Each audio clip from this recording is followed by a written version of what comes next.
color is so pretty. Look, you don't get that in a spray can. This mix is 1-to-1, so on your mixing cup, you basically want to find 1-to-1, which is here. Now, how these mixing cups work, if you fill up to the 1 here on the 4, you want to fill up to the 4 here on the 1. That's 1-to-1.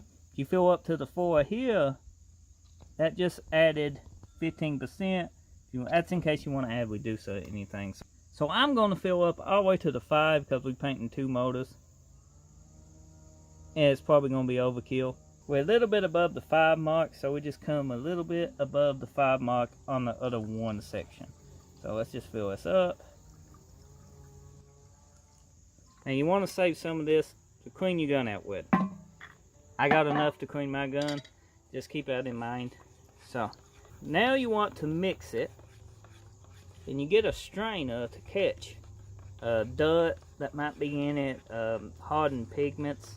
You know, you get clumps sometimes in paint, especially if it's set, or especially the cheaper brands paint. Omni's not too bad about it. Wanda Base kinda is. Martin Senior, it's not too bad about it neither. Different paint mixes at different mix ratios too. As I said, this is 1-to-1. So I hope you found this video helpful. Let me know in the comment section below. Did you use base coat and quick coat to paint your motor? Did you just use rattle can?